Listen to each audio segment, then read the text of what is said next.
juga meminta mungkin kita bisa mulai lebih awal. Begitu ya Bapak Ibu ya? Iya. Teman-teman radio sudah standby? Pak Monas? Iya, sudah oke ya radionya ini? Sudah oke? Oke, baik. Kami serahkan kepada Bapak Moderator. Satu. Assalamualaikum warahmatullahi wabarakatuh. Satu. Assalamualaikum warahmatullahi wabarakatuh. Salam. Wah, cukup sekali saja Pak, karena respon sudah bagus. Ya, ya, acara rutin kita kembali kita gelar dan eh, tamu-tamu peserta diskusi ngobras pada pagi hari ini yang hadir ya, subuh hari ini malah, karena dimulai lebih awal jam 5.20. Topik kita menarik. Ini bicara tentang pemimpin baru, harapan baru. Kalau kita dengar kalangan yang termarginalkan, jawabannya bilang tena harapang, ya, karena dianggap berkelanjutan saja, ya. Itu pandangan-pandangan orang yang termarginalkan. Tapi lain kalau pandangan profesor, akademisi yang secara lebih luas melihat bagaimana sih sebenarnya sirkulasi dan pergantian pemimpin bangsa ini yang pada hari ini kan dilantik presiden kita, ya. Kita menaruh harapan yang begitu besar terhadap Bapak Prabowo. Apa perlu saya sebut wakilnya, Pak? Hah? Tetap ya? Tetap ya? Oke. Dengan demikian, saya langsung persilakan kepada Pak Rektor untuk memberikan pandangan-pandangannya. Adakah harapan itu? Harapan yang secara ekonomi, ya? Oh, kita ini bakal jadi rakyat yang sehat, aman, sentausa, adil, dan makmur. Seperti yang dicita-citakan oleh amanah konstitusi pada pembukaan Undang-Undang Dasar 1945. Waktu dan tempat kami persilakan kepada Prof. Karta. Silakan Pak Prof. Ya, baik. Bismillahirrahmanirrahim.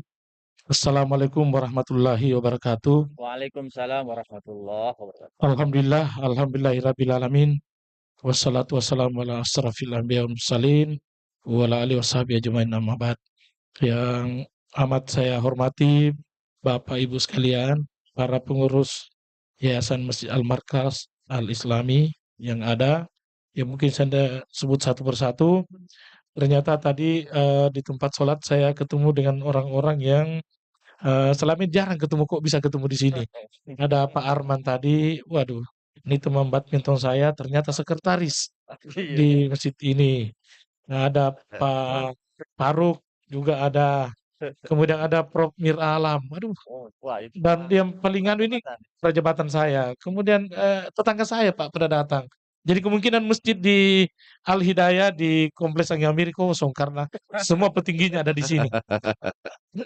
Ini salah satu, seandainya ini menjadi sebuah miniatur berkehidupan di tanah air, maka inilah yang paling indah, yang paling membahagiakan. Nah, terkait tadi sudah disampaikan oleh Pak Moderator Andi Mangara bahwa hari ini tuh pelantikan presiden. Jadi minggu lalu beberapa rektor diundang oleh Pak Prabowo. Kita berhadapan langsung dengan beberapa, saya ada 15 rektor, kemudian beberapa yang lainnya dalam acara executive course tentang geopolitik, geoekonomi, dan yang terkait dengan ketatanegaraan. Jadi barangkali tidak banyak yang sependapat dengan saya atau juga sebaliknya bahwa menghadapi pemimpin-pemimpin yang baru atau katakanlah baru memimpin, jadi dua hal yang berbeda. Pemimpin baru dan baru memimpin, ini masing-masing ada kelebihan kekurangannya. Pak Prabowo ini bukan baru memimpin. Bukan baru memimpin, bukan baru memimpin. Tapi akan dia menjadi pemimpin baru ketika dalam konteks Indonesia, presidenan.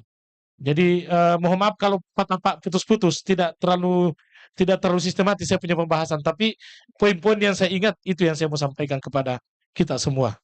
Nanti muaranya tetap akan ke pemimpin baru, harapan baru. Katakanlah begitu. Ini suatu keinginan yang baik dari kita semua sebagai warga negara Indonesia. Jadi dalam hal ekonomi kelihatannya Pak Prabowo sangat peduli, sangat berapi-api menyampaikan itu.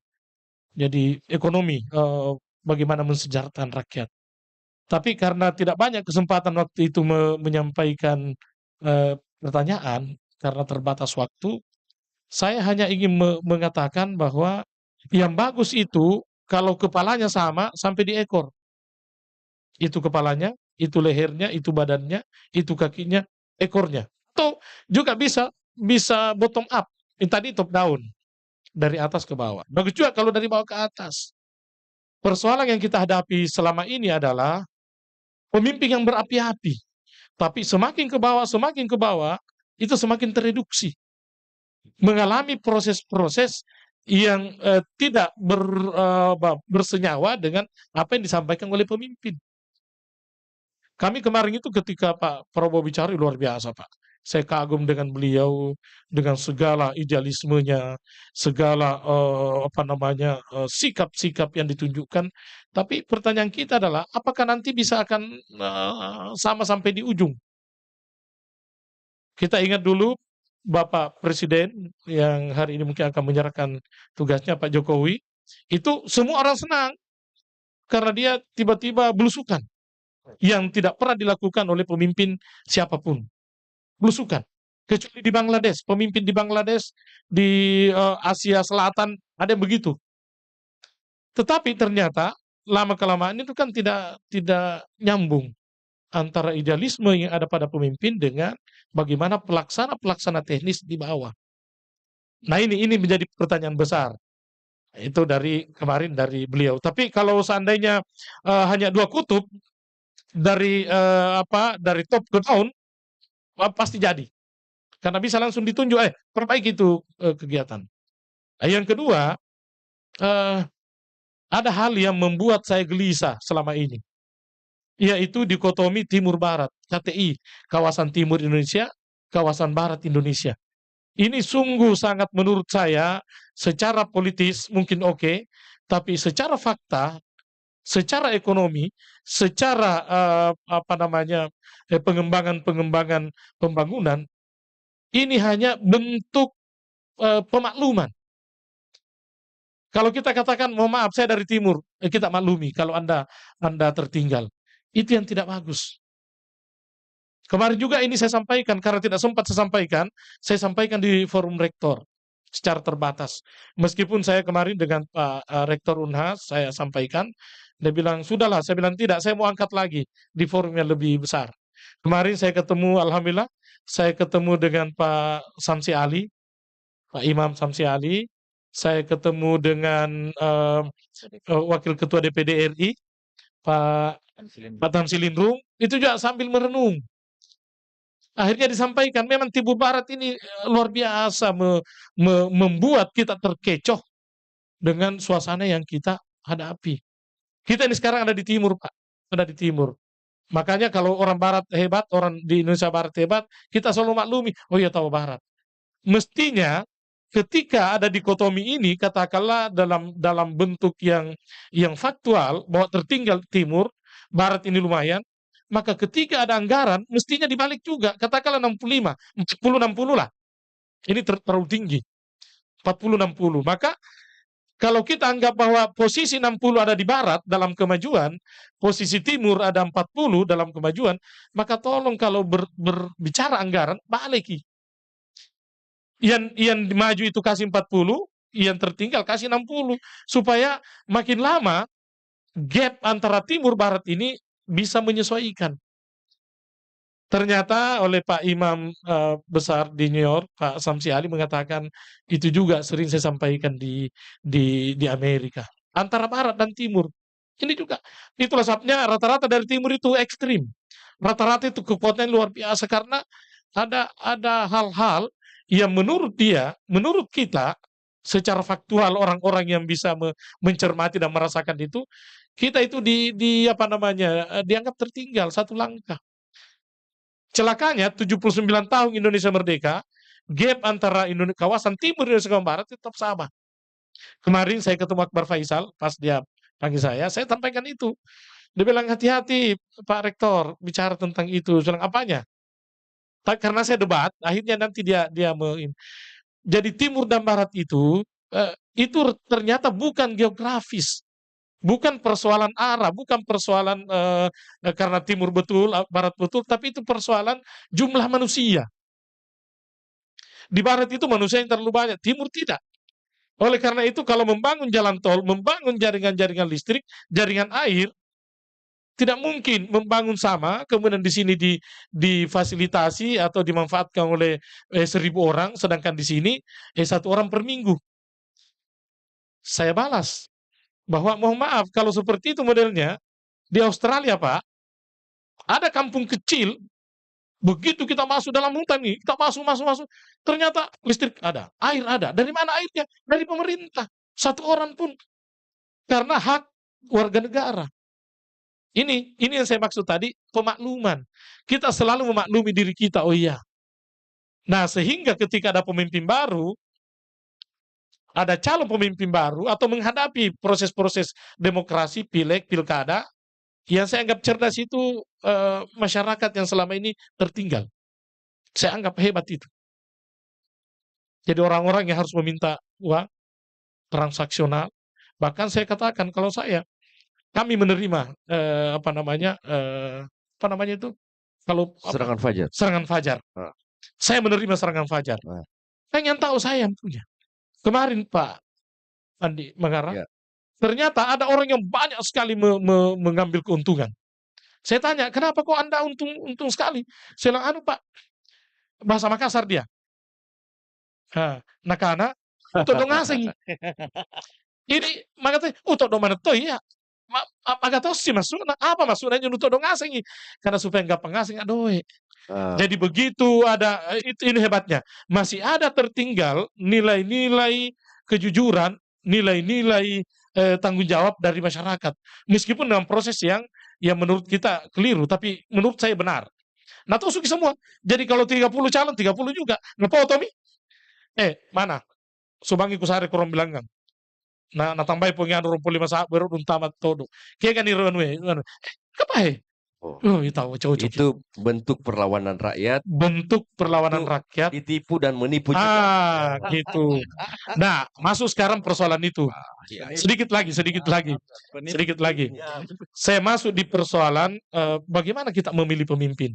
Jadi sebelum nanti ujungnya adalah pemimpin baru, semangat baru, saya mau di grassroots dulu. Jadi proses-proses demokrasi kita kan personal ini. Sekarang ini semua orang pilih makurong, saya ini pemimpinmu. Iya, nah akhirnya orang-orang yang tidak paham tentang demokrasi, nah bilang iya menjo. Kira yang jojo kumis kang ngapai? Bajin atau nasak para, nah talebaki kulang dari sarana, talebak atau di tetanggana, magalola ada tahun nah salah. Karena kita mau cari pemimpin, bukan cari orang yang sabar, bukan cari orang yang tidak peduli. Nah, salah di situ. Yang kedua, dihadapkan dengan orang-orang yang memang membutuhkan uang. Saya kasih kamu suara, kamu kasih saya duit. Nah, cacat lagi. Transaksional, cacat lagi. Sehingga gak sulit. Nah, itulah sebabnya di dalam agama kan beberapa hal mendasar seorang pemimpin. Dia harus sidik, dia harus fatona, dia harus tablik, amanah. Ini yang hilang dari kita. Tapi kalau ini mau diurai, itu Pak, lingkaran setan. Singkam aja pun anak-anak kira riolun jubayawa sigang jangan. Mana yang duluan, ayam atau telur? Tetapkan satu. Ya itulah saya gitu loh. Jangan mengambang. Meskipun orang katakan, telur duluan tahu karena duluan yang disebut. Kan ini kan bukan pertandingan sebut-sebutan. Ini. Jadi rakyat kita disuguhi dengan persoalan yang tidak memuaskan. Semua pemimpin yang ada itu tidak memuaskan buat kita. Karena pendidikan politik yang tidak memadai. Oleh karena itu saran saya, kalau ini didengar oleh teman-teman dari partai, tolonglah. Partai itu adalah tempatnya menjaring, tempatnya mengumpulkan orang-orang yang sama, seiman dalam hal politik. Itu bagus. Sehingga ada namanya, apa lagi namanya kalau yang tidak masuk di dalam partai? Oposisi. Oposisi, Oposisi. ya. Oposisi dalam konsep awal itu adalah bagus, penyeimbang. Tapi sekarang oposisi adalah orang yang mencari-cari kesalahan. Jadi begitu oposisi, musuh. Oposisi, musuh. Paletek kok. Kau tadinya di bawah dasar laut tinggal, sekarang karena kau teman, ku kasih naik kau di gunung tinggi ya. Tidak. Inilah yang terjadi dengan kita. Oleh karena itu kesimpulan saya, masyarakat Indonesia harus hidup dengan dirinya sendiri. Mohon maaf kalau ada yang mendengarkan, kalau ada yang merasa tidak nyaman, tapi menurut saya demikian. Banyak hak-hak warga negara yang semestinya diberikan, tapi ternyata tidak. Kita harus mengambil dengan berdarah-darah posisi itu. Oleh karena itu, setiap pemimpin baru yang ada harapan baru bagi kita. Tapi itu adalah apa namanya, bentuk hiburan, menghibur diri, tapi hati tidak. Hati tidak. Hanya di pikiran kita, wah pemimpin baru aja. Negara pemimpin baru. Siapa yang pemimpin baru di negeri? Enggak ada, Pak. Itu juga yang beredar. Hanya lain kamarnya. Kemarin kamarnya kamar 1. Bergelora di situ. Saya yang paling baik. Alet lagi kamar 2. Nah, karena kamar 2 paling baik. Subangin karena 1. Karena iyo kamar-kamar di saya. Sudah itu 3. Loncat gitu terus. Baru itu tonji. Kesimpulannya, mestinya di dalam pemimpin ini, di dalam konsep Bugis Makassar, kalau Bugis, nais sengalena, pasti tina aja. Kalau Makassar, nais sengkalena, masih ratangi. Mampu nggak saya jadi pemimpin? Sekarang tidak, siapapun mau memimpin sepanjang punya duit. Itu. Saya kira itu dari saya, Pak Manggara. Makasih. Ya, saya kembalikan ke Pak Andi Manggara. Saya senang Pak Rektor ini ya Pak. Kekuasaan itu direbut, hak juga harus direbut loh. Dan Betul. nggak ada takutnya, nggak ada remnya nih Pak Rektor ini ya. Kesimpulannya, sesaat ini kebahagiaan, setelah itu kesusahan lagi. Makanya ya aktivis, ya wartawan, ya kalangan perguruan tinggi tetap harus mengawal ini. Ya, beliau sudah bertemu dengan Pak Prabowo, ya, dan Pak Prabowo seperti biasa dan pemimpin yang sebelum-sebelumnya ketika diberi kekuasaan, tuntutan orang yang tersolimi menurut saya secara wilayah, ya timur itu adalah kalau kamu nggak kasih saya apa yang dimandatkan oleh undang-undang, 2 hal saya jawabannya. Kita berpisah dan kita merdeka. Begitu kan? Oh jangan Pak. Jangan Sulawesi merdeka. Akan ada akselerasi pembangunan. Itu ibu sana ketawa-ketawa nih Pak. Kayaknya puas sekali dengan statement Pak Rektor ini. Ya, baik. Kita segera berdiskusi ya. Ini kali ini banyak ternyata ini Pak. Banyak sekali. Pak Rektor punya aura luar biasa hadir di hari ini ya. Pak Nir Alam ya. Kita bagi ini kiri, tengah dan sebelah kanan ya untuk memberikan pandangannya masing-masing. Silakan. Ini mic-nya lebih oke. Pak Rektor, saya masih bisa. Ya. Mulai. Ini pakai Coba tes Pak Nir. Tes. Halo. Ya oke silakan aja Pak. Rupanya teman prajabatan saya timur ini. Mic bagian timur. saya hanya mau tanya Pak Rektor, iya. adakah impian kita dulu bahwa kita bisa jadi rektor waktu prajabatan ya? Jadi terkadang kehidupan ini non predictable ya. Saya juga enggak pernah bayangkan diri saya bisa jadi profesor. Ya, saya kira menarik tadi apa yang disampaikan. Ya. Hampir semua permasalahan di dikotomi.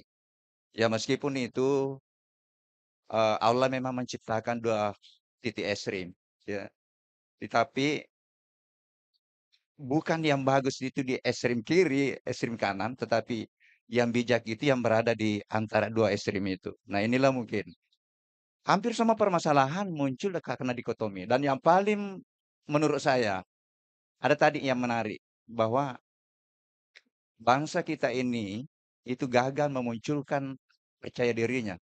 Tetapi yang mengantar gagal karena dikotomi pendidikan. Salah satunya, mohon maaf. Ya. Apa harapan baru kita itu juga sudah jelas. Terkadang bukan itu menjadi titik tujuan untuk mencapai harapan. Harapan bangsa ini ada di undang-undang. Mencerdaskan, mensejahterakan. Tetapi harus diredefinisi kecerdasan dan kesejahteraan ini, ya. Pak Rektor, mohon maaf ini saya bersuara sekarang. Hampir semua permasalahan ujung-ujungnya menuju pada aspek solusinya adalah aspek spiritual. Ya, jadi kesejahteraan harus didefinisi ulang, bukan kesejahteraan yang tadi yang ukurannya hanya nilai ekonomi. Karena itu menggambarkan kalau hanya itu ukurannya, itu bukan membahagiakan. Karena itu sangat relatif. Ada orang banyak uangnya tapi tidak bahagia, berarti dia tidak sejahtera. Kemudian kecerdasan juga harus diredefinisi, ya. Dan selalu saya masukkan kecerdasan spiritual. Jadi bukan hanya kecerdasan yang terkait dengan kognitif, itu sudah lama konsepnya, tetapi prakteknya di lapangan bagaimana merumuskan pendidikan ini yang gagal. Dan sekali lagi, Indonesia gagal membangun percaya diri anak bangsanya. Ini juga konsep, alhamdulillah kemarin sudah sampai semua di tiga calon presiden. Saya punya tulisan di bukunya Ijmi itu, rekonstruksi pendidikan genggam peradaban 2045. Karena dua harapan kita, mudah-mudahan tidak salah pilih ini menteri dua, agama pendidikan. Kalau ini salah pilih, harapan 2045 hanya harapan tidak akan terwujud harapan itu. Karena sangat ditentukan oleh blueprint pendidikan. Dan Pak Rektor, alhamdulillah, dia sudah punya kewenangan bagaimana kita mencoba merumuskan kembali atau merekonstruksi pendidikan dan harus memasukkan nilai budaya, nilai spiritual, apa yang kurang di bangsa kita. Bungkus ulang itu seni. Beliau ini kan dari seni rupa. Bungkus dengan kearifan lokal, bungkus dengan referensi ilahiyah. Itulah lahirlah seni yang hebat. Lahir ilmu pertanian yang hebat. Lahir ilmu politik yang tidak menafikan ruh politik berdasarkan rambu-rambu yang sudah dicontohkan oleh Rasulullah yang disampaikan tadi. Tadi kriteria yang 4 itu dihafal semua pemimpin. Tapi bagaimana implementasinya? Itu mungkin terkadang didahulukan uang. Saya kira itu. Assalamualaikum warahmatullahi wabarakatuh. Tepuk tangan untuk beliau, Pak Nir Alam yang selalu memberikan pandangan-pandangan awal, membuka jalan buat kita. Ada di ibu-ibu nih nggak pernah saya dengar suaranya ya. Ada kah ibu? Oh, Pak Prof, silakan Pak Prof.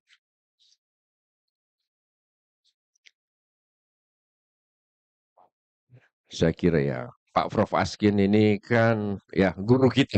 Ya, silakan Pak Prof. Terima kasih Pak Andi. Assalamualaikum warahmatullahi wabarakatuh. Alhamdulillah. Ini sama dengan minggu lalu, Pak Mir ya. Anda saya mulai, saya lanjutkan lagi. Terima kasih atas kesempatan ini. Mungkin saya lanjutkan dari Prof Mir tadi itu, tapi agak lebih konkret barangkali ini. Pemimpin baru, harapan baru ini ya. Yang praktis saja Pak Rektor ini saya melihat ada perubahan yang sangat drastis ini. Cara kita memandang pemimpin ini karena beda dulu dan sekarang Pak ini. Dulu itu bisa dikatakan pemimpin itu naik dengan gratis, dengan prestasi, dengan kecerdasannya, langsung dikatakan kamu jadi pemimpin, jadi gubernur. Sekarang begitu Pak ya. Tapi sekarang tidak demikian Pak Rektor. Sepertinya siapa yang mampu membayar seperti singgung tadi itulah akan jadi. Dan ini akan berpengaruh bahwa sebuah kelompok, sebuah organisasi itu akan maju tergantung pemimpinnya. Seorang pemimpinnya sudah dibayar lebih dahulu, dari rakyat dari mana, pasti dia kejar dia punya uang itu. ujungnya tidak akan bisa membangun. Dan itu prakteknya sekarang itu. Sepertinya begitu. Nah, bagaimana langkah-langkah ini? Mungkin melalui dengan perkenalan tadi itu pendekatan spiritual, ini barangkali yang kurang. Semua itu akan berpengaruh di sini. Orang sudah tidak takut dosa lagi. Yang penting saya nikmati sekarang ini keadaan ini demikian, dan bagaimana kita menghilangkan semua ini. Dan kita maju kepada Indonesia emas itu. Nanti jadi impian saja, tidak akan terwujud karena pemimpinnya demikian. Barangkali itu dulu Pak Rektor. Terima kasih. Assalamualaikum warahmatullahi wabarakatuh. Dalam bahasa yang lebih sederhana mungkin pemimpinnya tersandra oleh utang-utang begitu Pak ya. Cuman kan kalau Prof bicara ini bijak, wise. Oh di meja belakang itu Pak Prof. Banyak yang bicara, ada Pak Rum, ada Pak Satria, Pak Arman, Pak Ardu semua. Silakan teman-teman di over mic ke sana ya.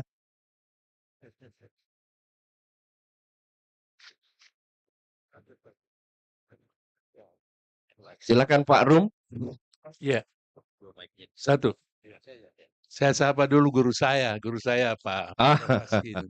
Karena sekian puluh tahun tidak pernah. Terima kasih Pak Mengarah. Bismillahirrahmanirrahim. Jadi saya pikir Pak Rektor mau menyampaikan hasil pertemuan dengan pemimpin kita. Jadi Mungkin rahasia Pak Rum, mungkin iya, rahasia. jadi kecewa penonton ini karena tidak dikasih oleh-oleh. Ya, saya kira kita memang rakyat Indonesia ini paling tidak kalau sudah diiming-imingi itu senami. Kalau istilahnya Bapak Tompo dulu, syukur nih karena saya sudah janji kok, jangan kau tagih Kak lagi.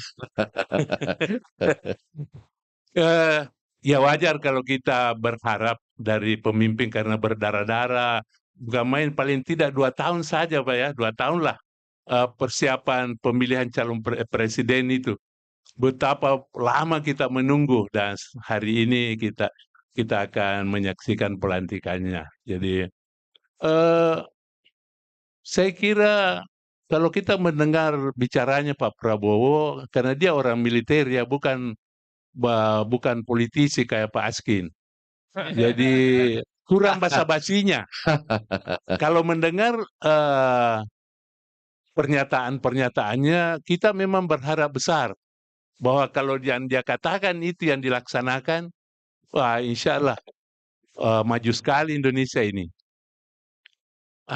Itu. Tapi dia dikelilingi oleh para politisi. Yang kedua, yang dipilih kemarin itu kan cuma presiden dan wakil presiden, Pak. Ya, untuk memimpin 280 juta.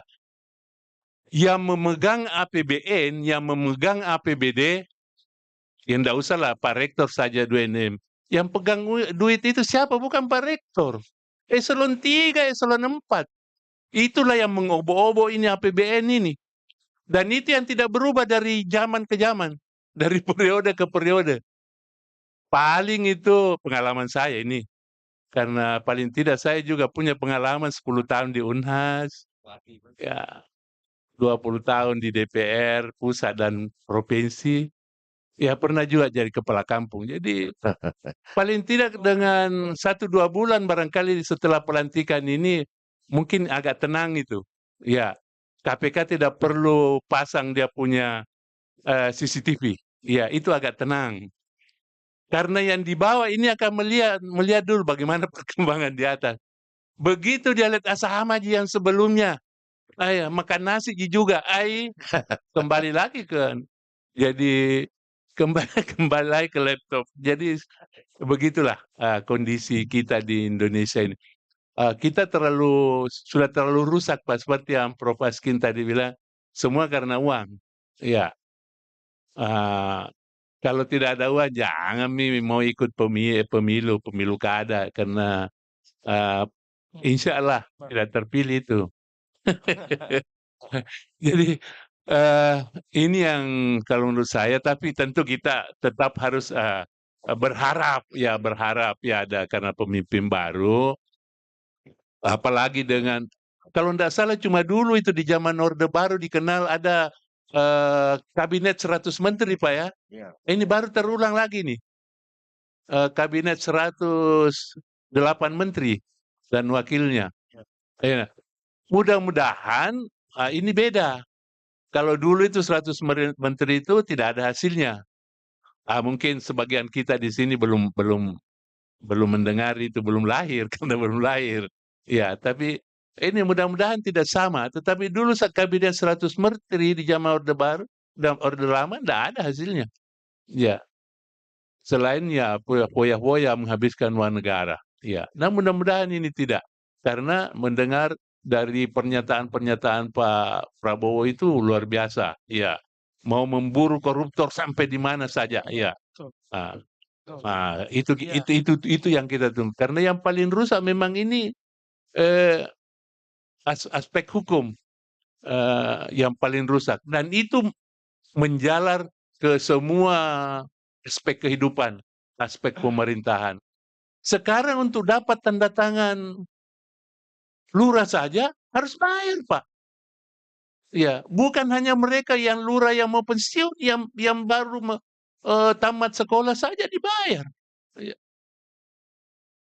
Apalagi yang lain-lain, ya, yang besar. Jadi kalau yang untuk dapat tanda tangan sebuah surat keterangan saja dibayar, ya, atau fotokopi KTP yang mau dilegalisir saja dibayar, apalagi yang lain-lain. Ya, jadi ya, memang kalau merubah sedikit saja ini republik ini, itu sudah luar biasa. Jangan terlalu berharap banyak. Ya, robah sedikit saja. Misalnya itu legalisasi surat yang mulai dari kelurahan itu, hilangkan pembayarannya, itu sudah luar biasa. Rakyat sudah senang sekali, Pak. Rakyat yang kecil yang kayak kita ini. Kayak saya, bukan kayak kita. Ya. Ya. Nggak usah yang besar-besar, mau dapat izin tambang misalnya. Nah, itu pasti. Ya. Saya kira itu saja. Terima kasih, Pak Rektor. Pak Rum, jangan-jangan usulan 3 menteri ini dari teman-teman kampus bahwa perlu ada wakil rektor 1, rektor 2, rektor 3. Ini yang sampai 3 wakil ya. Pak Satria ada komen? Nggak ada ya? Nggak ada? Di meja itu nggak ada ya? Di meja depan silakan, Pak.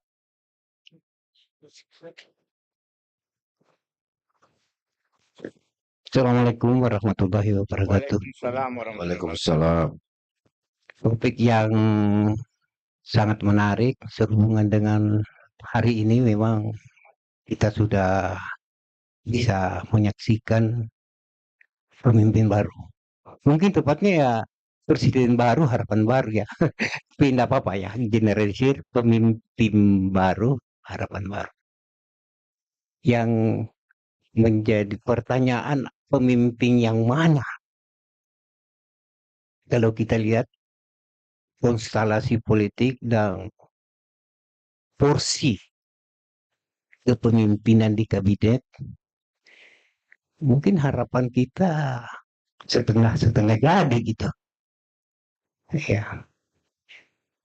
Apakah memang Prabowo dalam hal ini pernah mendiskusikan, menyampaikan ketika pertemuan Pak Prof di sana mengenai idenya paradoks Indonesia itu? Kalau memang dia konsisten dengan harapannya paradoks Indonesia, ya mungkin kita bisa bersama.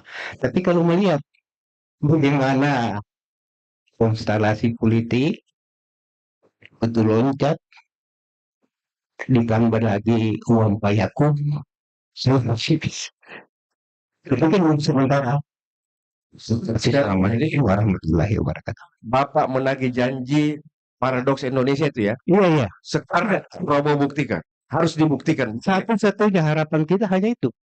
Satunya kata dengan perbuatan. Terima kasih. Ya. Bukunya sudah tamat berapa kali, Pak? Yang pembaca. Berapa aja ya. Anak muda ini barangkali. Ada di belakang. Oke, silakan. Kita dengar banyak hal masukan Pak Prof ya. Silakan, Pak. Terima kasih. Assalamualaikum warahmatullahi wabarakatuh. Waalaikumsalam. Tadi sempat saya dengar istilah politik sandra. Ya. Ya. Mungkin ini yang lagi viral juga di pemerintahan kita. Saya perkenalkan dulu Pak, saya sebenarnya salah satu adalah pelaku dunia usaha yang mengalami apa yang dikatakan politik sandra itu. Politik sandra itu baru di pemerintahan ini kelihatannya viral, tapi sesungguhnya hal itu sudah lama berlaku. Saya tidak tahu awalnya dari mana sehingga bisa hal ini terus-menerus menjadi budaya kita. Dan inilah salah satu menjadi akar permasalahan kita. Saya pada kesempatan ini mengambil contoh saja, bukan contoh pengalaman yang mau sampaikan, pengalaman yang saya alami. Pada suatu ketika saya mengikuti suatu proses pelelangan tender di Jakarta pada saat itu. Proyeknya proyek di Jambi, jalan di Jambi. Ketika kita menghadapi proses pelelangan itu, ternyata pekerjaan ini sudah ada pemiliknya. Padahal kalau dalam hal yang sebenarnya ini kan dibuka untuk umum. Saya telusuri, kenapa bisa ada pemiliknya? Rupanya, singkat cerita saja, itu berawal dari Senayan. Maaf kalau di tempat ini ada yang dari legislatif. Jadi proses penganggaran itu, anggaran belanja utamanya APBN kalau di tingkat pusat dan APBD mungkin di tingkat daerah, itu prosesnya mulai diawali dari kantor legislatif. Disitulah mulai awal sandra menyandra. Disandralah kepala dinasnya, disandralah menterinya. Akhirnya turun ke bawah, disandra pengusahanya. Kita tidak mengikuti karena mereka menganggap saya ada andil. Bahkan dengan mudahnya mengatakan bahwa ini anggaran saya. Padahal kita tahu bahwa ini anggaran pendapatan belanja negara, anggaran saya. Pertanyaan saya, Pak Prof, kira-kira bagaimana pandangan Pak Prof ini? Beliau ini adalah sahabat saya sebenarnya, sering saya berdiskusi. Bagaimana kira-kira kita bisa keluar dari permasalahan itu? Persoalan Indonesia Timur dan Barat itu sebenarnya kalau berbicara SDM tidak jauh-jauh beda, Pak. Kami dari Timur, lama bergaul di Barat, tidak juga orang di Barat itu tidak terlalu pintar-pintar amat. Hampir sama, samalah kita. Dan kebetulan orang Timur juga kalau masuk ke Barat, permainannya juga ikut-ikut sama.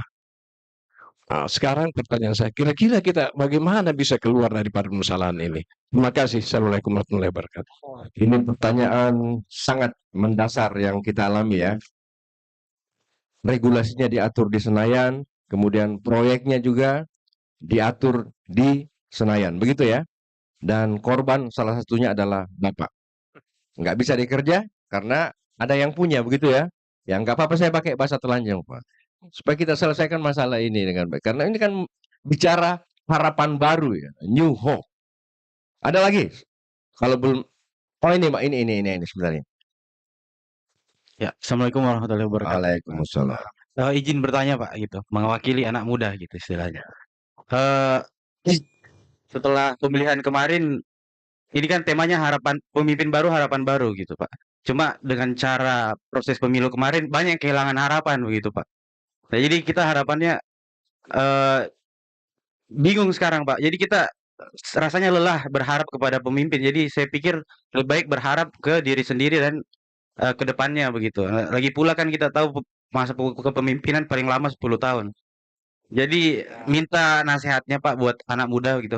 Bagaimana ini ke depannya politik di Indonesia bisa terlepas dari money politik, lingkaran setan itu bahwa mau naik jadi pemimpin harus pakai uang dan setelah menjadi pemimpin malah cari uang bukan buat kesejahteraan rakyat gitu Pak. Jadi langkah praktisnya itu yang bisa kita lakukan sehari-hari itu menurut Bapak apa gitu untuk menghilangkan kebiasaan-kebiasaan seperti ini gitu. Harapan saya dalam jangka dekat itu mungkin paling enak kalau di Makassar ini kita kemana-mana nggak usah pikir bayar parkir, itu saja yang paling paling sederhana mungkin. Makasih, Pak. Ya, butuh tuntuan panduan nyata ya. Satu sebelum saya kasih ke Pak Prof, silakan Bapak to the point ya. Oke, bismillahirrahmanirrahim. Assalamualaikum warahmatullahi wabarakatuh. Waalaikumsalam, silakan. Baiklah, langsung saja itu saya mengutip dalam Quran surah An-Nisa ayat 59 yang artinya, wahai orang-orang yang beriman, taatilah Allah, taati Rasul dan pemimpinmu. Nah, dalam makna atau arti yang terkandung dalam situ, kita bisa berbeda pendapat dengan pemimpin. Nah, jika kita berbeda pendapat dengan seorang pemimpin, namun pemimpin itu tetap memaksakan keinginannya untuk diikuti, bagaimana sikap kita sebagai bawahan atau rakyat atas kehendak yang memaksakan tersebut. Yang kedua itu, karena hari ini adalah pelantikan presiden, banyak yang berharap tentang pemimpin yang akan dilantik. Mengapa kita perlu berharap kepada pemimpin yang baru ini? Terima kasih, itu saja. Assalamualaikum warahmatullahi wabarakatuh. Ya, salah satu legasinya Wiji Tukul adalah satu kata, lawan. Iya, nggak ada lagi begitu. Ya, lawan. Tapi saya nggak panas-panasin, ini memang forum yang sangat terbuka ya. Silakan Pak Prof, silakan. Iya, baik. Terima kasih banyak. Alhamdulillah luar biasa Bapak Ibu semua. Ini semua segmen ada. Ada Pak Rum yang saya tahu memang senior di birokrasi. Ada Prof. Askin, ada Prof. Mir Alam, dan ada beberapa tadi teman yang luar biasa. Saya ingin menyampaikan bahwa dari pelatar Masjid Al-Markas Al-Islami, kami menyambut kepemimpinan baru dari Bapak Prabowo Gibran yang mungkin nanti jawaban saya ini nyambung-nyambung Pak. Tidak, pasti ada pertanyaan yang saya akan jawab. Yang pertama saya ingin mengatakan bahwa menurut saya selama ini saya selalu berupaya mendengarkan apa kata orang dan saya coba menetralisir, menerima dengan hati, pikiran. Jadi ada 3 aspek, pikiran, hati, tindakan. Kalau tidak lurus, berarti bohong. Nah, dalam aspek pemikiran dan hati, Pak Prabowo ketika menyampaikan di executive course kemarin itu 3 hari, Pak, 4 hari kami di sana. Bahkan begitu masuk di kantornya tidak ada sinyal. Tidak ada sinyal di situ, memang di setting karena di Kemenhan. Tidak ada sinyal. Enggak apa-apa, ini diciptakan supaya kita bisa konsentrasi. Pak Prabowo, Pak, ketika dia bicara itu memang mengalir. Dan luar biasa semangatnya. Katakanlah kemarin salah satu disampaikan, saya akan kejar orang-orang yang menguasai ekonomi Indonesia. Sebut nama, dia tidak sebut nama. 3 orang, saya bilang ini bagus ini. Makanya saya bilang tadi, kalau kepalanya sampai di ekor sama, ini adalah harapan yang luar biasa. Tetapi izinkan saya menyampaikan, karena ini sebenarnya pembicaraan kita ini dari masjid ini kan tempat sosial bersosialisasi keagamaan yang netral sekali. Saya ingin menyampaikan bahwa pemimpin baru harapan lama. Belum pernah ada harapan kita yang terpenuhi. Harapan lama ini Pak, harapan lama. Pemimpin baru merasa miris rasanya ketika pemimpin mau turun itu penuh dengan dinista dia apa. Itu bukan ajaran agama yang seperti itu. Nah, oleh karena itu kalau saya menjawab beberapa pertanyaan dari bawah tadi, taatilah Allah dan taati Rasulnya, jika berbeda seperti apa, saya katakan tadi bahwa manusia Indonesia itu ibarat seniman, berjalan seorang diri. Jadi jaga keluarga tak, jaga diri tak, jaga seluruh aspek-aspek yang terkait dengan keberlanjutan kehidupan. Nggak ada Pak. Pernah nggak kita merasa bahwa pemerintah hadir di tempat ini? Oh, pemerintah hadir betul-betul ketika kita. Tidak ada. Dalam formal. Nah, katakanlah sekarang di Kementerian Pendidikan. Dana pendidikan lumayan lah dibandingkan dengan kementerian lain. Misalnya ketika ada KIPKA, ada kartu Indonesia Pintar. Tapi yang saya cermati, semakin banyak beasiswa, semakin banyak orang miskin. Semakin banyak orang miskin. Bayangkan kalau 3.000, UNM itu dapat 3.400 jatah. Yang melamar 6.000. Yang datang kemudian menangis-nangis. Saya tatapi wajahnya, saya tatapi pakaiannya, saya coba mendekat untuk merasakan parfum apa yang dia pakai. Tapi tetap dia merasa miskin. Apa ini? Makanya saya katakan miskin itu hanya ada di hati. Hanya kita yang tahu kemiskinan, karena miskin itu adalah harga diri. Tidak perlu orang tahu berapa uang di kantong kita. Tidak perlu orang tahu bahwa berapa kaya kita. Tapi cara berpikir kita jangan miskin. Ini yang tidak kita punyai. Oleh karena itu anak muda itu harus ada optimis. Jangan gantungkan pada programnya orang. Begitu pemerintah buka kesempatan, raih di situ. Nah, kalau ada sesuatu yang tidak beres, baru lawan dalam tanda kutip. Karena bukan apanya, kalau melawan kita tidak kuat juga pertahanan. Banyak begitu, Pak. Banyak begitu, tiba-tiba orang hilang. Tiba-tiba orang terkucilkan, tiba-tiba dipindahkan ke gunung, dipindahkan ke pulau. Ini kan kasihan yang seperti ini. Oleh karena itu sebenarnya yang kita cari adalah pemimpin yang punya hati. Pemimpin yang menggunakan nuraninya untuk kemudian membaca keadaan masyarakat sebagai tanggung jawabnya. Nah, oleh karena itu dalam konsep tadi bahwa ada proyek, ada apa, itu berawal dari take and give, Pak. Dalam teori antropologi ada namanya take and give. Tidak ada di dunia ini yang tidak ada take and give. Tidak satu pun tidak ada di dunia ini yang bawaannya, saya memberikan pokoknya ikhlas. Enggak ada. Ada, Pak. Bapak masukkan uang dicelekan, ada. Menunggu rahmat, menunggu hidayah, menunggu amalan dari Allah Subhanahu wa Ta'ala. Selalu ada. Tapi kualitasnya seperti apa? Ada kualitas dia bisa offside, ada tidak. Nah, oleh karena itu hal-hal yang tadi itu disampaikan, ya itulah kenyataan. Kita harus tundukkan itu. Dan itu saya sudah mulai di UNM. Jadi mohon maaf, saya ditelepon banyak orang, katanya sudah ada yang memiliki kegiatan itu. Saya bilang, buktikan dulu. Buktikan dulu. Karena kalau kita balik, bagaimana kalau dia menjadi dia? Saya kira enggak bisa kita ini.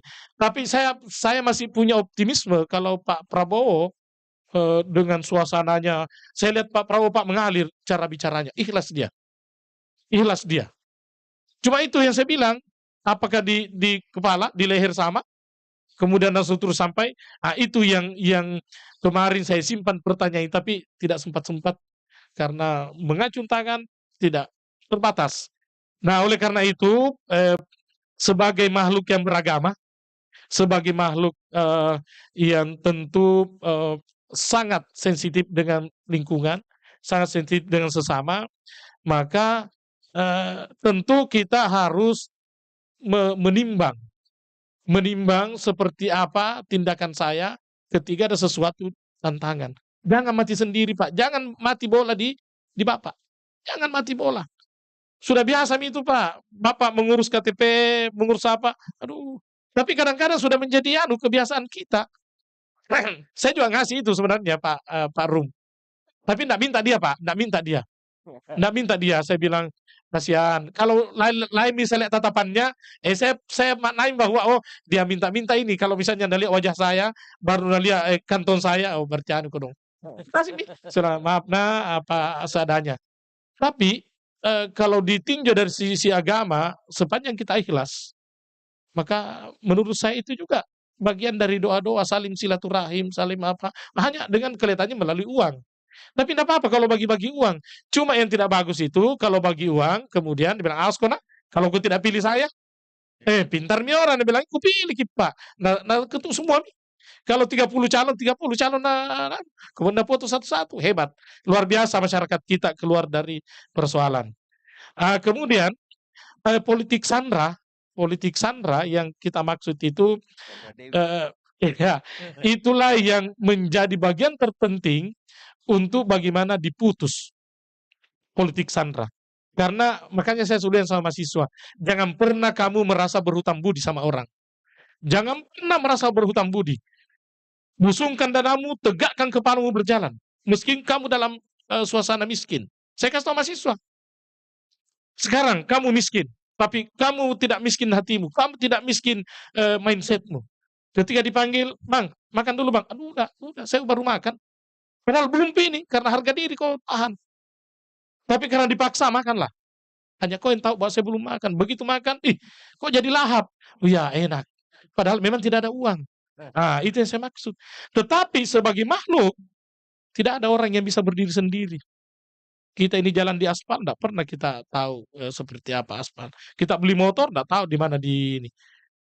Sebagai makhluk sosial, pasti kita satu saat harus mengkontribusi orang. Orang yang membantu kita, jangan berharap itu yang membantu kita juga. Orang yang saling membantu. Ini dalam konsep agama. Nah, oleh karena itu, rasa syukur pada apa yang kita miliki menjadi kunci. Jangan mau cemburu sama orang yang naik Alphard. Karena tiba-tiba kau naik Alphard, karena bensin nanti kamai. Makanya tiap mau kau asap eda mau kau, tiada bensin nah. Nah karena iyo papa sami paling. Jadi ini berkembang terus Pak, berkembang terus.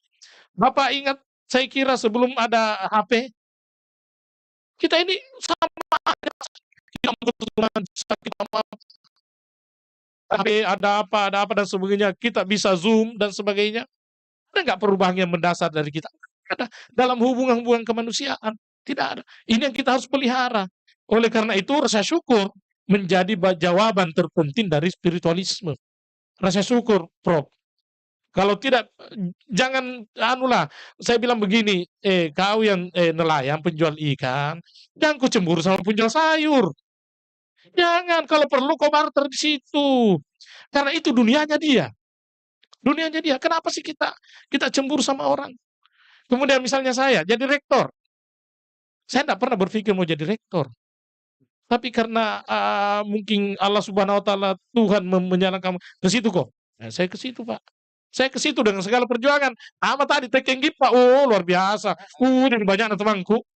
Saya Pak begitu rektor, assalamualaikum Prof. Saya dulu ini ya. Assalamualaikum Prof. Keponakan tak dari kampung. Assalamualaikum Anuta. Banyak sekali Pak, saya punya teman. Banyak sekali. Nah, ini yang saya maksud bahwa bagaimana kita bisa menyeleksi persoalan-persoalan yang kita harus take and give ke orang. Jadi kalau mau semua dibati-bati itu enggak, tapi sama media. Mohon maaf teman-teman di media, saya juga selalu berinteraksi. Nah, itu kalau jauh-jauh saya lagi mendekat. Kalau terlalu dekat ya jauhkan sedikit. Harus jaga jarak. Kalau tidak, sembarang nanukan ada yang foto tak begini, ada yang begini-begini. Tapi kan itu strategi bertahan hidup, Pak. Yang paling penting strategi bertahan hidup. Semakin banyak teman tak, semakin banyak rezeki kita. Itu Tuhan mengatakan begitu. Jadi kita harus menjalin hubungan hablum minan nas dan seiman dengan hablum minallah. Kemudian kira-kira apakah bisa diputus suasana yang sudah tercipta, yang sudah sampai ke akar? Sudah di akar Pak, di pohon, di ranting, di daun, di buah, sudah begitu. Tapi bisakah kita mulai dari diri kita? Saya mencoba mulai dengan diri saya Pak. Saya mencoba mulai dari saya. Saya di kantor saya itu tidak ada orang menulis nama kalau mau masuk. Apa keperluan, sudah janji, enggak. Saya kasih tahu anak-anak, jangkau. Jadi biasa saya kan ada monitor di depan saya. Ada orang menunggu. Kurang ajar juga anak-anak ini. Padahal tim saya Pak ada belasan. Ada 12 barangkali Pak Harming ini. Ini anak-anak biasa kalau orang itu namanya Pak datang tadi Pak. Tapi dia bilang Bapak sibuk. Tidak bisa begitu. Tidak mungkin orang datang kalau tidak ada keperluannya. Jadi saya lihat ini siapa ini? Saya pencet datang. Siapa orang di luar itu? Jangan dibiarkan dia di situ duduk termenung apa. Harus ada informasi apa yang terjadi di dalam. Tanya apa keperluannya. Kemudian sudah janji belum? Apa? Baru kasih tahu saya pada orang. Ini Pak, saya mulai dengan cara-cara begitu. Apakah ini bisa mudah-mudahan. Mudah-mudahan UNM ke depan saya akan ciptakan supaya dia humanis. Supaya dia humanis. Nah, sama semua aja ini kalau jabatan ya Allah. Kalau jabatannya mau dipatuang, nah itu jika kalau ada di jabatan tak ada hormati orang. Kalau tidak ada mungkin atau mau. Nah lapok Wis sengkin nih Pak, karena iyo naik. Tapi cerita Pak, nek mau anu kunjai, nek mi otoku, nek mi agangku. Yang begini-begini Pak. Jadi kita harus cermat menghadapi situasi. Oleh karena itu saya berterima kasih kepada Prof. Mustari, Pak Andi Manggara, semua teman-teman. Ini luar biasa, baru tadi diingatkan istri saya, jangan sembarang bicara lah.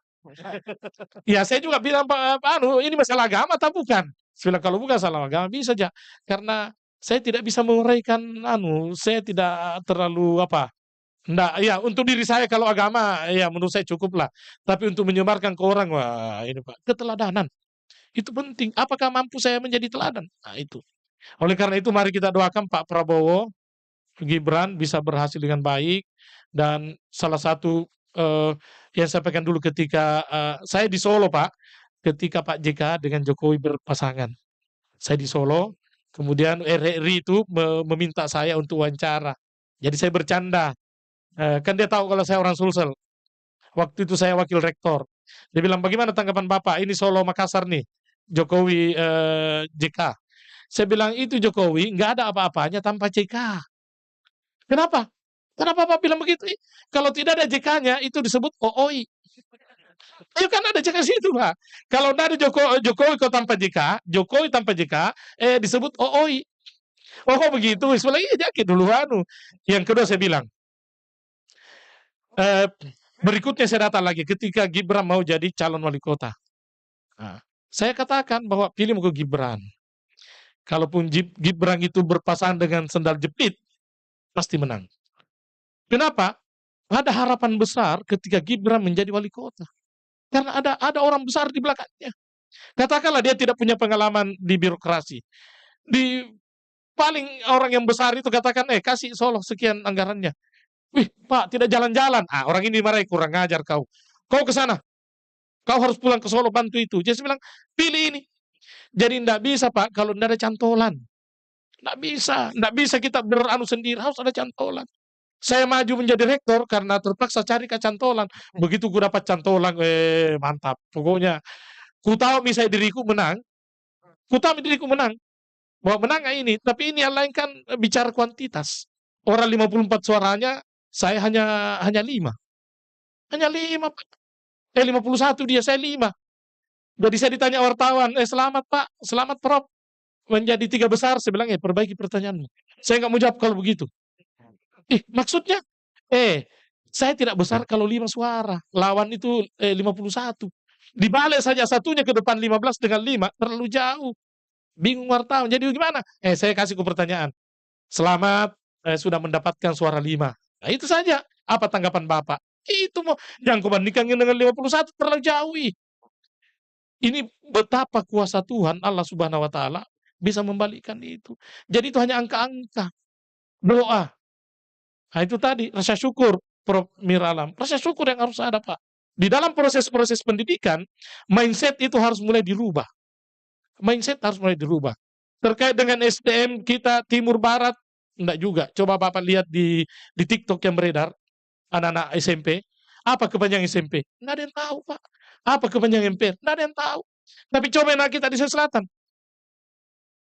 Tahu itu. Tanya orang-orang di Barat. Apa ibu kota Sulawesi Utara? Nggak tahu gitu. Nggak tahu. Kenapa kemudian mereka mengkilap? Karena banyak duit. Anggaran ada di situ. Bayangkan kalau mereka mendapatkan misalnya anggaran 300M. BOPTN namanya. Atau bantuan operasional pendidikan. Itu kita di sini hanya 80. Hanya itu. Jadi bagaimana mau maju? Jadi saya bilang begini, jangan pernah mengajak orang Timur kalau Anda yang menciptakan itu lomba. Pertandingan. Kalau nanti Timur kita pertandingan panjat tebing. Tidak nak tahu gitu kurang. Tapi bilang kok tandingan panjat pohon kelapa. Nah kalah kuntu. Gitu. Jadi ada hal yang tidak bisa diseragamkan. Tiba-tiba orang Papua IPK-nya 3,1, orang sini 3,9. Iya, fasilitasnya bagus. Ini japa bangkeng tawan di sekolah. Tidak ada gitu Pak. Jadi ya kira-kira begitulah. Oleh karena itu insya Allah jamaah Masjid Al-Markas dari Sulawesi Selatan ini ikut memberi dukungan doa kepada Bapak Prabowo Gibran. Insya Allah banyak harapan dari teman-teman ini. dari warga masjid. Jadi jangan lihat ini ada 30 orang, tapi di belakang orang ini ada ribuan. Di belakangnya lagi ribuan itu ada lagi. Ini hanya penampakannya. Jadi makhluk halusnya itu ada di belakang yang sebentar ini kalau dia pulang, apa tadi hasil pembicaraan? Berdoa ya orang. Doa itu yang paling kuat. Saya kira itu. Mohon maaf kalau ada hal yang jadi kekurangan. Saya tunggu semua Bapak Ibu sekalian, Prof Askin, Pak Rum, dan semua jamaah. Kalau ada hal-hal yang ini, silakan. Ada putra putri, ada tetangga, silakan datang ke UNM di lantai 8. Ini sih. Sekian. Wabillahi taufiq hidayah. Wassalamualaikum warahmatullahi wabarakatuh. Kalau saya dengar tepuk tangannya jamaah kayaknya masih mau nih Pak Wahwa ya. Ini baru jam 6 lewat 18. Betul ya? Ya, gimana Pak Bro? Ya, terbuka kita ya. Terus terang, saya nggak nyangka Pak Prof ini suka jokes. Saya pikir orangnya kaku gitu ya. Banyak humor-humornya ternyata. Banyak humor-humornya. Dan beliau adalah ahli panca indera. Dia bisa mencium parfumnya tadi siapa? Kemudian bisa membaca tatapan mata, ya, dan menebak isi kantongnya yang datang. Saya termasuk orang yang belum pernah ke kantor beliau untuk tanya, Assalamualaikum Bro. Saya nggak punya jasa naiknya beliau. Tapi kapan-kapan pasti datang. Yang menarik tadi, catatannya adalah kalau ada perubahan mindset yang perlu dirubah, mindset yang kita terbuka dan melayani. Adakah ke depan ini ya Pak Prabowo dengan timnya yang gemuk ini itu adalah kabinet yang terbuka dan melayani yang bisa memangkas problem kita di eselon 2, eselon 3 yang namanya problem reformasi birokrasi yang tidak pernah berhenti diselesaikan dari periode ke periode, dari presiden ke presiden. Masalahnya ada di situ. Birokrasi yang melayani, bukan mempersulit yang kita dapat. Urusan KTP kecil-kecil mestinya sehari bisa jadi 3 hari. Mestinya nggak bayar jadi bayar. Ya, dan itu ada pada mental melayani. Mungkin karena gajinya kurang kali. Ya, pegawai negeri itu. Kita masih buka satu sesi. Oh, masih lanjut Pak Prof. Silakan ya.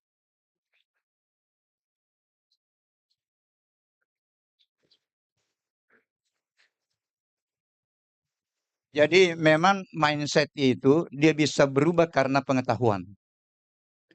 Dan mindset berubah itulah yang menentukan sikap dan tindak laku. Sehingga selalu saya mengatakan, yang membangun mindset inilah yang perlu direkonstruksi, termasuk tadi apa yang disampaikan Pak Prof. Jadi spiritual itu bukan hanya kesabaran, tetapi bagaimana nilai-nilai ini masuk ke segala arah. Bahkan saya coba buat suatu redefinisi bahwa kita semua memiliki potensi spiritual yang luar biasa. Nah, mohon maaf Prof, bisa diundangkan nanti ini memberikan motivasi pada mahasiswa bahwa saya bilang potensi dasarnya manusia sama. Semua berasal dari satu titik yang disebut dengan sel bahasa biologi dan mendapatkan ruh kecerdasan dan kemuliaan dari Tuhan yang sama. Summa sawwahu wa nafaha fihi min ruh. Jadi pendidikan harus bagaimana membuat suatu setting untuk memberikan stimulus memunculkan potensi ruh ini. Nah, itulah yang menentukan nanti perilaku. Kemudian yang terakhir, ada satu sufi yang dikritik oleh muridnya. Kenapa dikritik? Hanya satu doanya. Dia doakan pemerintah. Ditanya oleh muridnya, kenapa tidak doakan diri kita dan keluarga kita? Dia katakan begini, kalau pemerintah saya doakan terus, diterima doaku, dia akan bermanfaat bagi seluruh kehidupan masyarakat. Dan tidak ada yang terjadi kalau bukan Tuhan yang menginginkan. Terkadang kita salah kaprah melihat fenomena. Jadi fenomena yang terjadi, fakta yang terjadi adalah ujian bagi yang mengalami dan ujian bagi kita yang menyikapi. Saya kira itu mungkin. Assalamualaikum warahmatullahi wabarakatuh.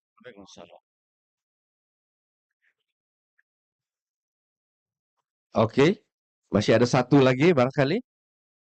Bapak dari belakang yang sebutkan namanya, silakan. Bisa dibantu mic-nya. Itu ada, udah. Ya, menjelang 6:30 mulai panas, ya. Aman, kita perlu berkeringat. Assalamualaikum warahmatullahi wabarakatuh. Waalaikumsalam. Nyaman sekali nih Pak berbicara tentang pemimpin.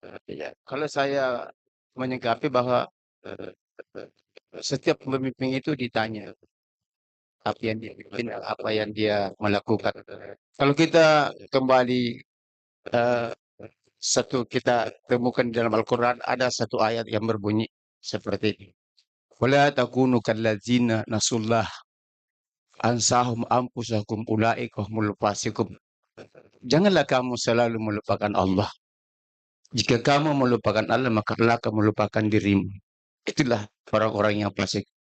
Nah, kalau pemimpin itu dijadikan satu iktibar, ayat ini Pak, saya kira nyaman sekali nih. Dia tidak lupakan Allah dan juga dia tidak lupakan dirinya. Ini yang saya mau masukkan sedikit bahwa ketika kita menjadi pemimpin, jangan kita selalu andal bahwa ada orang-orang yang lebih muda daripada kita. Itulah pertanyaan saya. Assalamualaikum warahmatullahi wabarakatuh. Waalaikumsalam warahmatullahi wabarakatuh. Ditutup sesi pertanyaan ini atau gagasan ini oleh Bapak Satria Majid. Silakan Pak Satria. Terima kasih. Assalamualaikum warahmatullahi wabarakatuh.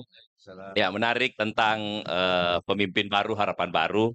Kami sama dengan yang berbicara di depan di sektor usaha, Pak, di sektor dunia usaha. Nah, target pemerintah ini kan 8% pertumbuhan ekonomi. Bagaimana mencapai pertumbuhan 8% ini? Sementara pemimpin masih mencoba dengan menteri yang lama di posisi itu. Apakah mampu dengan posisi itu? Sementara komposisi APBN kita itu hampir semuanya dari pajak. Di pemerintahan lalu sudah 2 kali naik PPN kita. Dari 10 ke 11, 11 menuju ke 12. Artinya tidak ada cara lain untuk mendapatkan ini kecuali pajak. Nah, realita kita di keseharian kita sekarang ini di akhir pemerintahan Jokowi ini, hampir semua SPBU itu antri bahan bakar. Itu di seluruh Indonesia seperti itu. Nah, bagaimana perputaran ekonomi bisa jalan menuju 8%? Sektor real bisa berjalan gitu. Nah, mungkin perlu lebih tajam kita masuk ke sisi-sisi yang bisa menjadi sumbangsi pemikiran gitu. Kita berharap pemimpin mampu menerjemahkan menangkap apa yang kita inginkan. Tetapi tadi disebutkan bahwa pernah dicoba pola kabinet dengan jumlah 100 mewakili jumlah penduduk Indonesia. Mungkin kurang lebih seperti itu pendekatannya. Tetapi bisa juga kita lihat apakah itu mampu apple to apple antara misalnya wamen dengan pejabat yang sudah lama di situ, sudah 25 tahun ini direktur, deputi, tiba-tiba dikepalai oleh wamen yang baru belajar 3 hari di Hambalang misalnya. Nah, ini perlu lahir dari pelataran Al-Markas ini. Bagaimana mensinkronkan ilmunya mereka ini sehingga anggaran tadi yang dibahas di eselon 3, eselon 2 bisa diterjemahkan oleh orang-orang baru yang masuk di pemerintahan. Bagaimana mampu mereka memanage anggaran yang begitu besar, kemudian membawahi orang yang sudah lama berkarir di situ.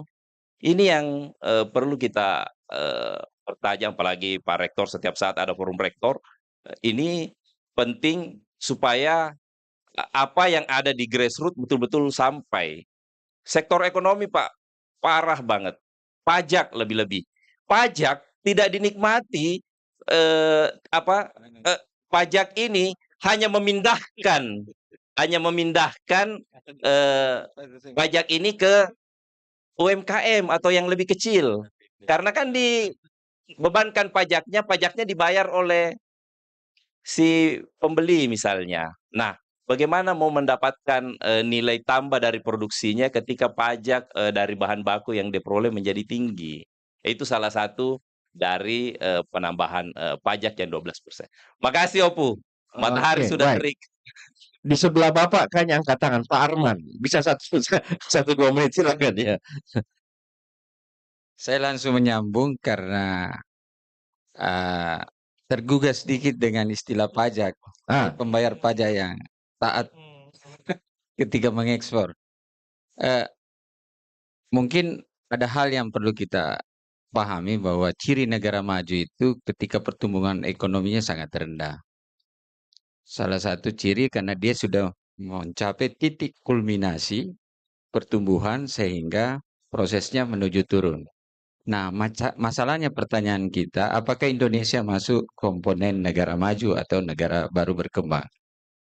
Itu barangkali yang perlu kita telisik lebih dalam. Kemudian yang kedua, terkait dengan pemimpin baru, ada pernyataan Napoleon Bonaparte tentang seorang pemimpin itu selalu memberi harapan. Ya, harapan tetapi bukan harapan palsu, tapi harapan baru. Harapan baru itu kita menginginkan bahwa seorang pemimpin bisa membawa lokomotif negeri ini secara lebih baik. Pertanyaannya memang kalau dianalogikan seperti kapal besar dengan nahkodanya yang sangat kuat dengan elemen pembantunya yang begitu banyak, hanya saja mesinnya ini bukan mesin turbo. Di situ masalahnya mungkin. Saya kira itu yang saya bisa sampaikan. Tepuk tangan untuk statement yang terakhir ini. Ada pepatah bilang janji itu ibarat hujan, ibarat awan pemenuhannya adalah hujan. Tapi tidak selamanya awan berarti hujan, ya. Dan nampaknya tidak turun-turun hujan nih, Prof, di ke depan ya. Baik, sebelum sesi terakhir ini ada yang memiriskan saya nonton televisi kemarin, katanya Indonesia ini adalah negara kedua yang punya perguruan tinggi terbanyak setelah India. Tetapi angkatan kerjanya Pak, cuman SD yang paling banyak. SD. Sementara di India lulusan perguruan tinggi yang banyak. Jadi jangan heran kalau kelas-kelas itu diisi oleh orang-orang yang berpendidikan seperti itu. Pertanyaan kita, apa aja kerjanya perguruan tinggi yang banyak tetapi tidak menghasilkan manusia yang berkualitas. Kira-kira begitu. Silakan Pak Bro. Oke, makasih Pak Andi Manggara. Ternyata mengambil kesempatan juga waktu Ya, yang pertama saya pakai songkok begini karena ulang tahun Sulawesi Selatan, kecintaan saya ke Sulawesi Selatan yang ke-355. Jadi saya pakai songkok ini. Yang kedua kalau saya pakai songkok haji misalnya nanti tidak ada imamnya, nah saya disuruh imam, waduh. Jadi kalau begini kan ya udahlah. Nah, yang pertama tadi bahwa bagaimana sesungguhnya manusia-manusia Indonesia ini bisa berkarakter. Tadi ditekankan bahwa kalau semua orang mengacu pada agama sebagai landasan di dalam memimpin, tidak pernah melupakan Allah, maka itu luar biasa, Pak. Tapi di negeri kita, agama itu menjadi persoalan yang personal. Menjadi persoalan yang personal. Masing-masing agama. Karena dianggap bahwa yang kucampuri urusannya orang, itu urusannya dengan Tuhan. Dia mau pilih neraka, mau pilih surga, terserah dia. Itulah sebabnya kalau ada acara, kemudian ada namanya isoma, istirahat sholat makan, lihat orang di situ, oh ini tidak pergi sholat ini orang. Nah, ini apa? Kan begitu Pak. Nah, seandainya agama ini menjadi tuntunan yang menjadi dasar seorang pemimpin, maka itu yakin dilepas. Istilahnya kalau penjaga gawang kuat Pak, jangan menyerang terus. Tidak perlu menjaga kuat penjaga gawangku saya. Tapi kalau lemah penjaga gawang, selalu cuma di bawah semua. Akhirnya kita pasif. Kita defense. Nih, oleh karena itu semua lini kuat kalau semua secara individu mampu memenuhi tugas tanggung jawabnya, hak dan kewajibannya. Sebenarnya hidup ini hanya hak dan kewajiban. Hanya hak dan kewajiban. Berapa kewajibanmu itu hakmu. Kan agama juga sudah menyampaikan seperti itu. Bagaimana zakat fitrah keluarkan, bagaimana zakat mal dan sebagainya. Itu berdasarkan kapasitas masing-masing. Selalu kita proporsional. Oleh karena itu yang disampaikan tadi penanya yang anak muda di belakang, ya mau di apa? Kemarin itu dipanggil semua itu calon-calon menteri, wakil menteri, pembekalan. Orang Amerika pembekalan tentang masalah politik, pembekalan tentang negara. Tidak ada pembekalan agama, Pak. Dosa kona, tidak ada pembekalan agama. Masing-masing Masing-masing Nah, ini memang yang paling miris memang ini karena tidak ada landasan itu untuk kemudian menjadi syarat untuk jadi pemimpin. Coba kalau misalnya ada pemimpin, tanya jamaah, di mana tinggal itu? Di Anui. Tanya jamaah, bisakah di pemimpin itu? Pintar sekali itu. Kenapa Pak? Biasa juga ke masjid? Tidak. Biasa nyumbang? Tidak. Itu nih. Kalau seandainya ada persyaratan itu, yakin lepas. Pokoknya menyerang kau terus. Karena penjagaan kuat. Kalau ini tidak, harus dijagai. Masing-masing yang menjaga waskat. Nah, oleh karena itu tidak bisa kita mengkondisikan secara ideal tentang kepemimpinan keagamaan dikaitkan dengan kejujuran, kedisiplinan, tugas dan tanggung jawab sebagai pemimpin. Pemimpin itu seperti imam. Allahu Akbar.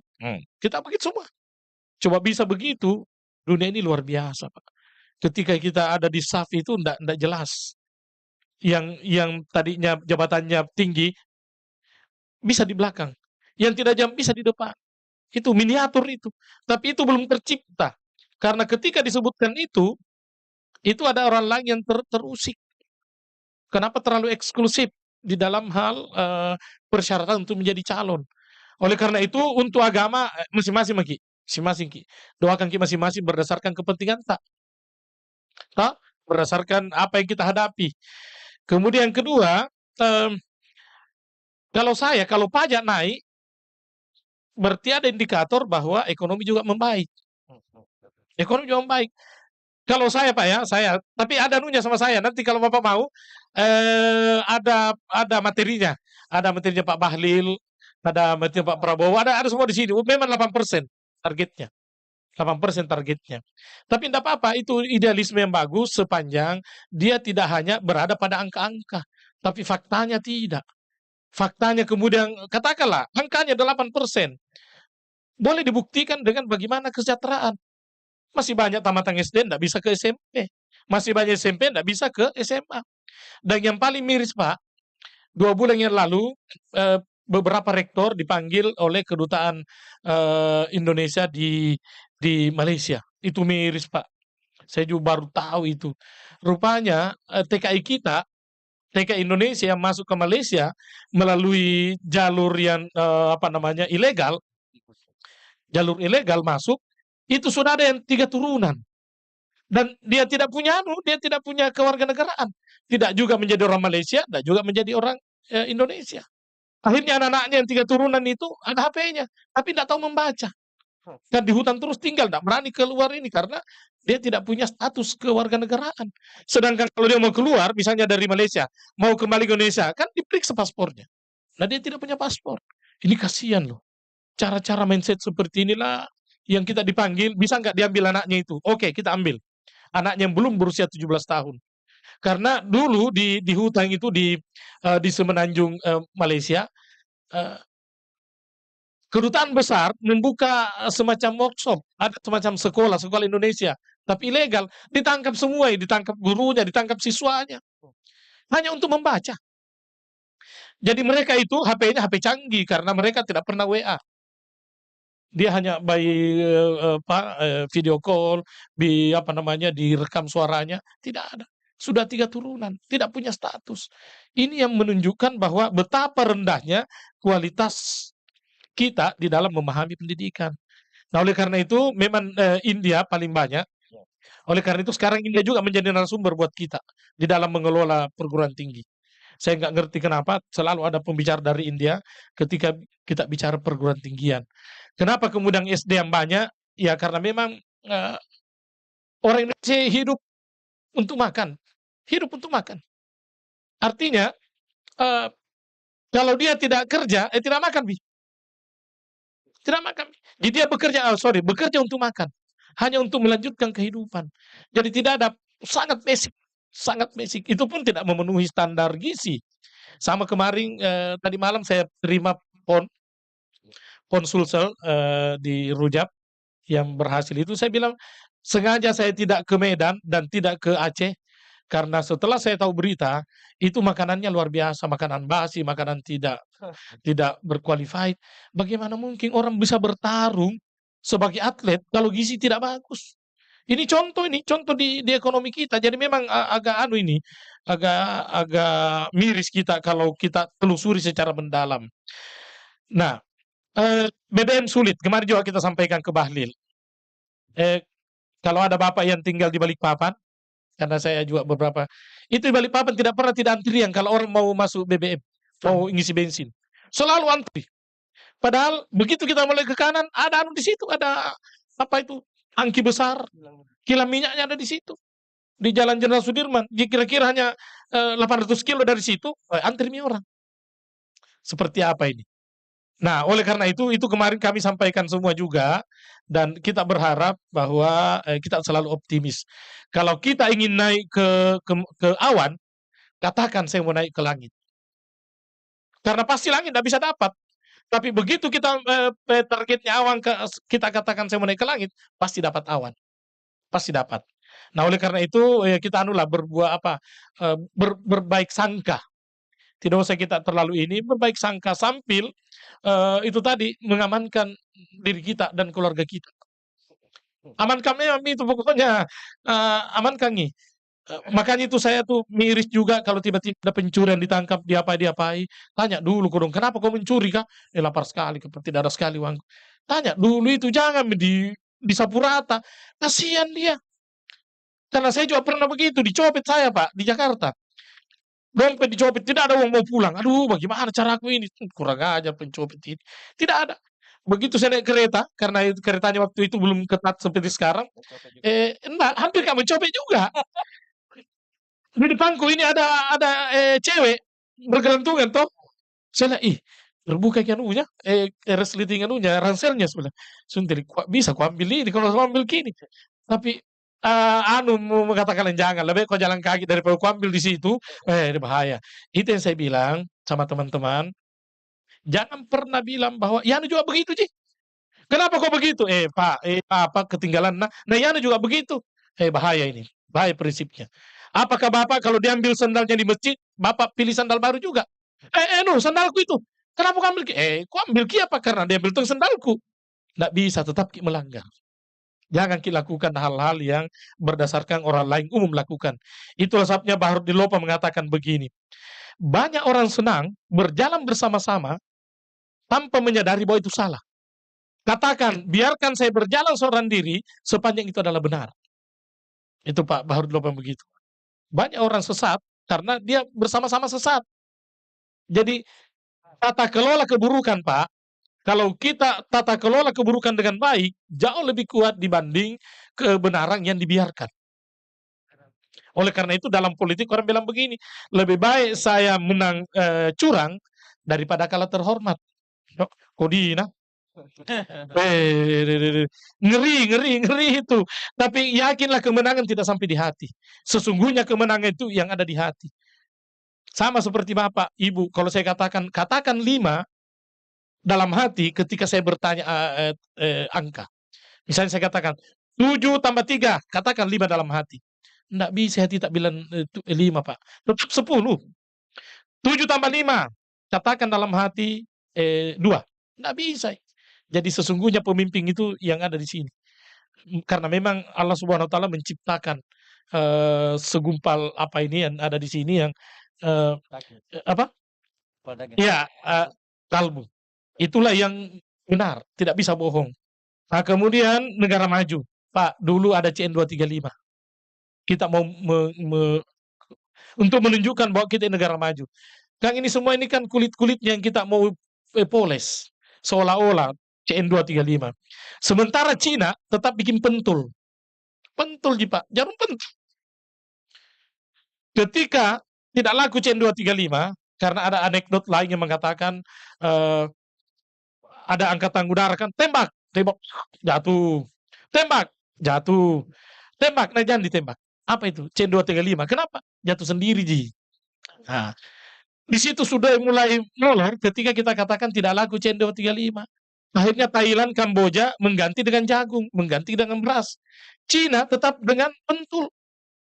Sampai sekarang Cina menguasai pentul. Berapa juta pentul dalam sehari yang dia ciptakan. Karena ibu-ibu ini pentulnya hilang lagi 5. Cina produksi terus. Jadi rupanya negara maju itu tergantung apa yang dia sumbangkan kepada negara lain. Yang kemudian hasilnya adalah pendapatan. Kalau kita tidak, tiba-tiba langsung melonjak, akhirnya Pak Habibie melemah, tidak ada juga ACN 235. Tidak ada nih. Akhirnya yang ada sekarang ini adalah semua produk keluar. Nah, oleh karena itu, maafkan saya kalau tidak terlalu bagus saya menjawab, terutama dalam hal ekonomi, tapi banyak saya punya bahan yang kemarin disampaikan oleh Pak Prabowo, Pak Bahlil, Pak Amran Sulaiman, Pak Sapri Samsudin, ada semua kemarin petinggi di sana. Syukur-syukurnya Pak Bahlil saya ndak ini karena dia selalu bilang kita Indonesia Timur. Nah, itu artinya di beta Ki. Jangan bilang begitu Indonesia ya. Gitu loh. Jadi jangan kita ada dendam bahwa Timur Barat. Enggak. Kita mau diperlakukan sama. Gitu. Tapi alhamdulillah kita semua di Sulawesi Selatan termasuk daerah yang tidak tertinggal lah di Nusantara ini, sehingga kita masih sempat begini-begini, kita ketemu-ketemu, kita apa dan sebagainya. Yang penting bahagia, yang penting bahagia. Bismillah, kita bahagia, kita senang dengan apa yang kita miliki. Wabillahi taufiq hidayah. Wassalamualaikum warahmatullahi wabarakatuh. Warahmatullahi wabarakatuh. Selamat dulu, Bro. Ya. Hadirin sekalian dan para pemirsa pendengar, seperti biasa, untuk kita bawa oleh-oleh pulang, ada semacam catatan-catatan dari Pak Pahit Halim, ya, beberapa kata sebagai kesimpulan dari pertemuan kita. Saya bantu ini mic yang bagus, Pak.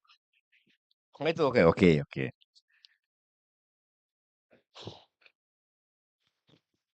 Terima kasih. Ini sebuah kehormatan untuk juga diberi kesempatan terakhir untuk bicara ya. Saya kira ada semacam logika standar ini, Prof. Bahwa perubahan memang tidak selalu membawa kemajuan. Akan tetapi tidak akan pernah ada kemajuan tanpa perubahan.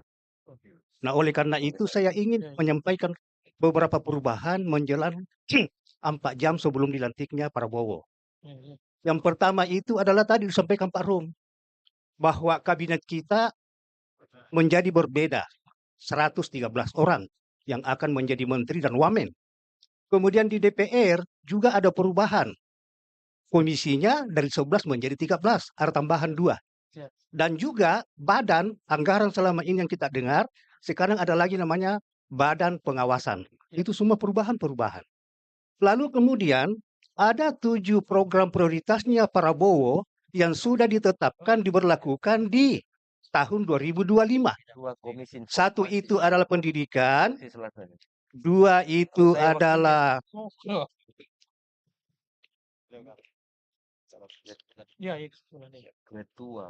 perlindungan sosial, infrastruktur, hukum dan HAM, subsidi UKM, dan ketahanan pangan. Yang saya ingin katakan adalah dibanding tahun 2024, ke-7 program ini hanya 1 yang turun.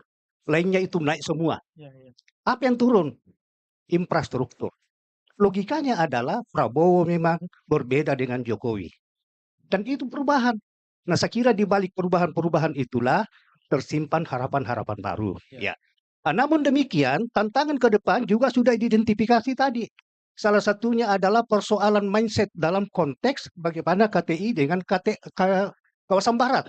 Sebab kalau dimensi keadilan ini tidak pernah tercipta, maka itu kemudian menjadi kerikil di dalam sepatu yang akan menjadi masalah besar sampai ke depan. Ya, itu PR. PR kedua adalah, saya kira Prof, 5 tahun terakhir, apa yang kita namakan dengan keadaban publik ambruk berantakan. Apa itu? Etika. Apa itu? Norma. Apa itu? Tata aturan. Apa itu? Hukum. Hancur. Dan oleh karena itu ini PR. Bukan berarti hanya ditangisi. Tetapi dicatat sebagai suatu hal yang harus diperbaiki ke depan.